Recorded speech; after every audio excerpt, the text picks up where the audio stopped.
Bismillahirrahmanirrahim. Assalamualaikum warahmatullahi wabarakatuh. Berjumpa kembali di channel Guru Cerdas. Pada kesempatan kali ini kita akan membahas mengenai materi keteladanan Rasulullah SAW dan sahabatnya. Adapun submateri yang akan kita bahas adalah mengenai bagian keduanya ya, kepemimpinan Abu Bakar As-Siddiq.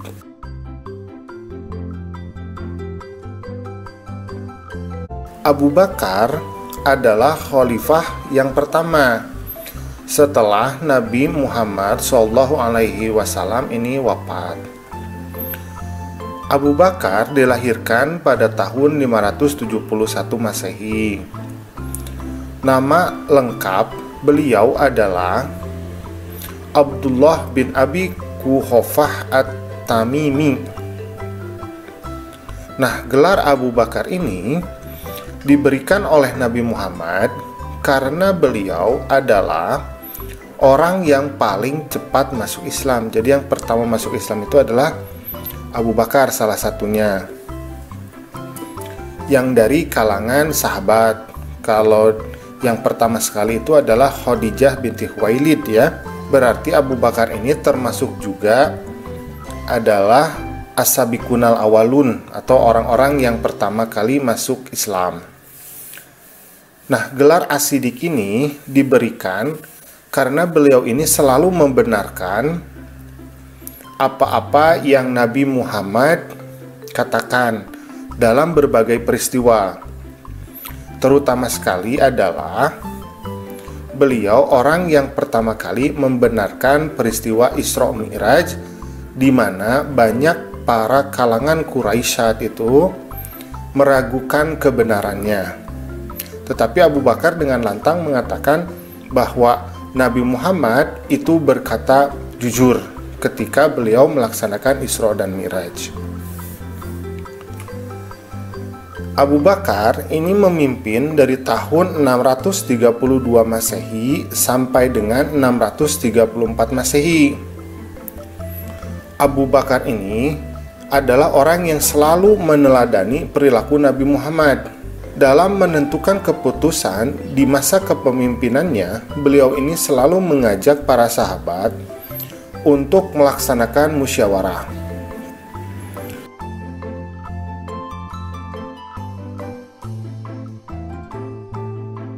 Beliau sangat memperhatikan rakyatnya. Beliau selalu membantu rakyat yang kekurangan.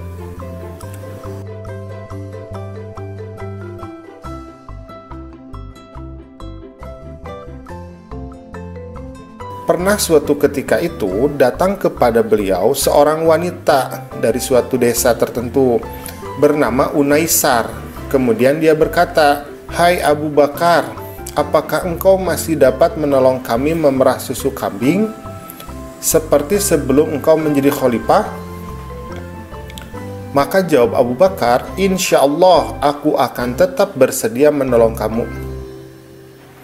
Jadi meskipun Abu Bakar ini sudah menjadi pemimpin, beliau itu tidak pernah sombong dan masih mau memerah susu untuk rakyatnya di kampung. Nah, ada peran penting Abu Bakar dalam peradaban Islam, yaitu untuk kesejahteraan rakyatnya. Beliau ini yang menggagas pendirian dari Baitul Mal, yaitu suatu lembaga di dalam pemerintahan umat Islam yang mengurusi kas dan keuangan negara, sehingga keuangan negara itu lebih terkontrol dan teradministrasikan.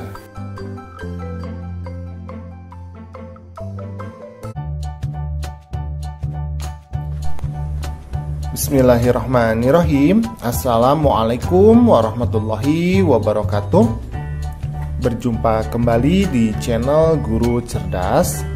Pada kesempatan kali ini kita akan membahas mengenai materi keteladanan Rasulullah SAW dan sahabatnya. Adapun submateri yang akan kita bahas adalah mengenai kepemimpinan Umar bin Khattab Jadi ini yang bagian ketiga ya. Umar bin Khattab adalah khalifah yang kedua setelah Abu Bakar As-Siddiq. Umar bin Khattab ini mempunyai nama lengkap yaitu Umar bin Khattab bin Abdul Uzza. Umar bin Khattab ini menjadi khalifah sejak tahun 634 Masehi sampai dengan 644 Masehi. Sikap beliau yang sangat terkenal itu adalah karena keberaniannya, jujur, adil, tegas, dan bijaksana, serta bertanggung jawab terhadap rakyatnya. Beliau juga dikenal sebagai seorang pemimpin yang hidup sederhana dan suka bermusyawarah. Misalnya, suatu ketika Khalifah Umar bin Khattab ini pernah meminta anaknya untuk mematikan lampu di dalam ruangan, jadi di kantor khalifah, karena beliau merasa bahwa lampu tersebut itu dibiayai oleh negara. Sedangkan kedatangan anaknya itu untuk keperluan pribadi keluarganya. Nah, Khalifah Umar bin Khattab ini tidak mau menggunakan fasilitas negara untuk kepentingan pribadi dan keluarganya, walaupun hanya sebatas minyak untuk menyalakan lampu. Pada masa pemerintahannya, Khalifah Umar ini dikenal sebagai pribadi yang sederhana dan bertanggung jawab. Sebagai contoh, sikap tanggung jawab yang diperlihatkan oleh beliau adalah pernah suatu saat beliau ini berkata, ketika ia melihat kondisi jalan yang rusak, kata beliau, "Aku akan segera perbaiki jalan itu, sebab aku takut diminta pertanggungjawaban di hadapan Allah. Nanti hanya karena ada seekor unta yang terjungkal." Nah, bayangkan ya, jadi Khalifah Umar itu ketika dia melihat jalan yang rusak, dia tuh langsung bersegera untuk memperbaiki jalan tersebut karena dia takut kalau nanti ada unta yang terjerembab atau jatuh karena jalan yang rusak tersebut. Kemudian suatu ketika Khalifah Umar ini bahkan ketika melihat ada rakyatnya kekurangan makanan,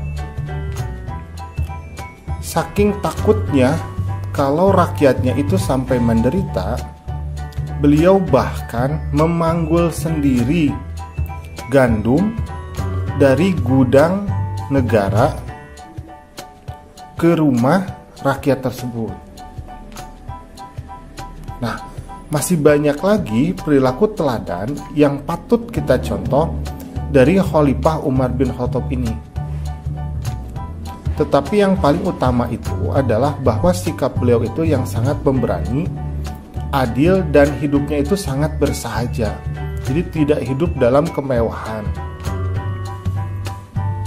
Jasa Khalifah Umar bin Khattab sampai saat ini yang dapat kita rasakan adalah beliaulah yang pertama kali menetapkan adanya kalender Hijriyah dan yang menetapkan bahwa tanggal 1 Muharram itu adalah sebagai tahun baru Hijriyah untuk kalender umat Islam.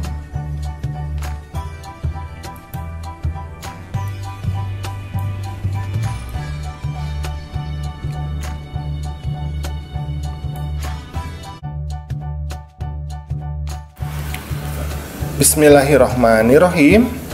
Assalamualaikum warahmatullahi wabarakatuh.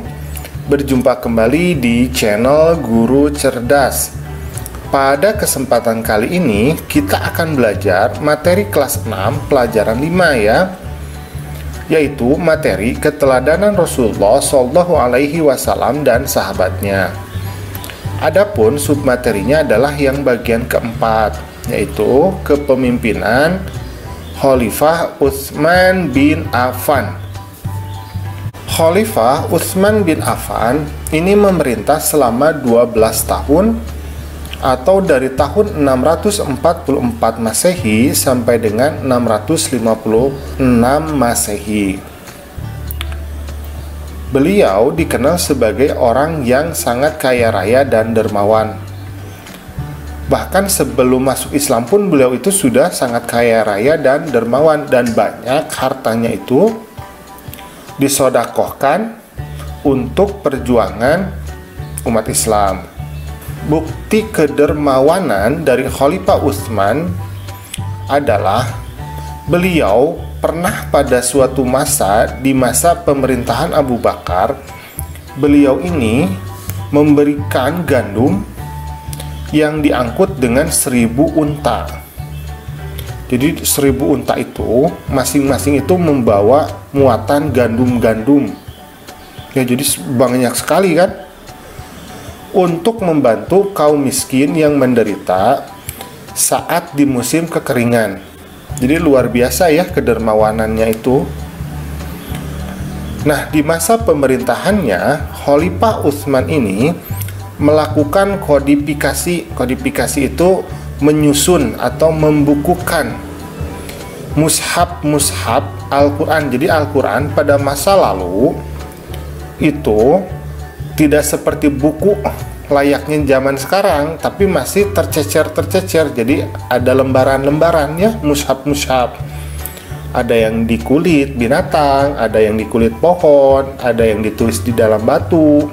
Nah, Khalifah Utsman inilah yang mengumpulkannya, kemudian menyusunnya, kemudian menjadikannya satu buku yang utuh. Nah, beliau ini khawatir apabila sampai terjadi perbedaan dalam membaca Al-Quran. Kemudian beliau itu membentuk suatu panitia untuk menyusun Al-Quran.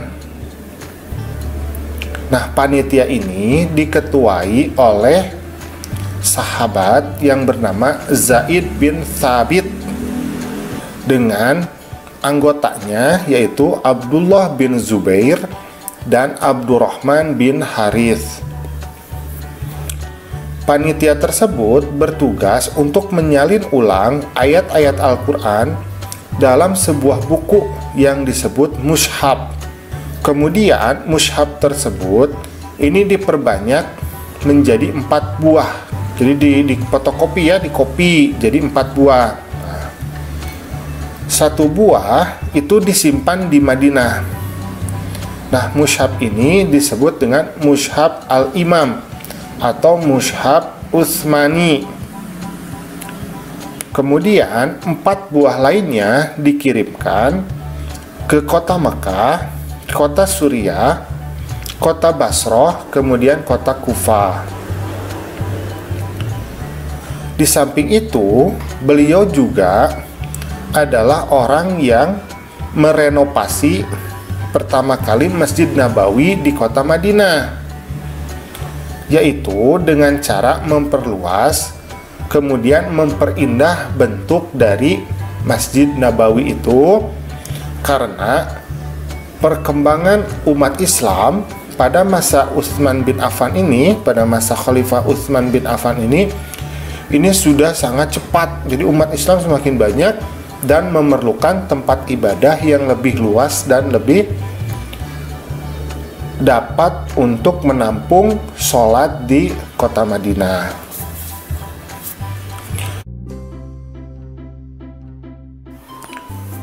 Bismillahirrahmanirrahim. Assalamualaikum warahmatullahi wabarakatuh. Selamat berjumpa kembali di channel Guru Cerdas. Pada kesempatan kali ini kita akan belajar materi kelas 6 pelajaran 5, yaitu materi keteladanan Rasulullah SAW dan sahabatnya. Adapun submaterinya adalah bagian yang kelima ya, yaitu kepemimpinan Ali bin Abi Thalib. Oke, kita lanjutkan ke pembelajaran. Ali bin Abi Thalib adalah salah seorang Khulafaur Rasyidin yang terakhir. Jadi Khulafaur Rasyidin itu ada 4 ya, yaitu Khalifah Abu Bakar As-Siddiq, kemudian Khalifah Umar bin Khattab, Khalifah Utsman bin Affan, dan yang terakhir adalah Khalifah Ali bin Abi Thalib. Khalifah Ali merupakan anak dari paman Rasulullah, yaitu Abu Thalib. Jadi Abu Thalib ini adalah orang yang pernah merawat Nabi Muhammad ketika masih kecil ya. Abu Thalib ini selalu membela dakwah Nabi Muhammad. Anak beliau, Ali bin Abi Thalib, juga adalah seorang yang pemberani. Hal ini sudah dibuktikan oleh Ali muda yang saat itu pernah harus menggantikan tidur Rasulullah ketika terjadi persekongkolan orang kafir Quraisy yang hendak membunuh Nabi. Jadi orang-orang kafir Quraisy ini mengirimkan pemuda-pemuda yang paling kuat di antara mereka, kemudian mengepung rumah Nabi Muhammad. Tujuannya adalah ketika Nabi Muhammad itu keluar dari rumah untuk melaksanakan hijrah dari kota Mekah ke Madinah, maka mereka itu merencanakan untuk membunuh Nabi. Nah, Ali bin Abi Thalib mudalah yang kemudian menggantikan Nabi Muhammad seolah-olah sedang tidur di rumahnya. Padahal Nabi Muhammad itu sudah keluar untuk pergi berhijrah. Jadi Ali bin Abi Thalib ini adalah orang yang sangat pemberani ya. Pada masa pemerintahan Khalifah Ali ini kurang lebih yaitu sekitar 5 tahun, yaitu dari tahun 656 sampai 666 Masehi. Selain sikapnya yang pemberani, Khalifah Ali ini adalah seorang pemimpin yang sangat cerdas. Orang yang suka menuntut ilmu. Karena itu, beliau ini sangat peduli terhadap pendidikan umat Islam. Sebagai contoh, beliaulah orang yang mendirikan beberapa madrasah. Madrasah itu sekolah ya, untuk tempat belajar anak-anak umat Islam saat itu. Dalam menjalankan pemerintahannya, Khalifah Ali bin Abi Thalib ini mensyaratkan agar para pegawainya itu adalah orang-orang yang jujur, orang-orang yang cakap. Yang cakap itu artinya memiliki kemampuan di dalam bidangnya. Kemudian dia juga harus orang yang bertanggung jawab. Nah, jadi Khalifah Ali itu ketika memilih pegawainya, bawahannya itu dengan ketat sekali, karena beliau itu menginginkan bahwa pemerintahan umat Islam itu berjalan dengan baik. Tidak asal-asal dipilih ya. Beliau juga ini orang yang memajukan bidang ilmu, yaitu terutama adalah ilmu bahasa. Kemudian juga beliau mengembangkan bidang pembangunan. Jadi beliau itu mendirikan kota-kota, bangunan-bangunan di kota ya. Nah, terutama di kota Kufah, karena pemerintahan umat Islam itu dipindahkan dari kota Madinah menjadi ke kota Kufah. Jadi kota Kufah itu pada masa pemerintahan Khalifah Ali ini menjadi sebagai pusat ilmu pengetahuan, terutama adalah pusat ilmu tafsir, ilmu hadis, ilmu nahwu, dan ilmu pengetahuan umum yang lainnya.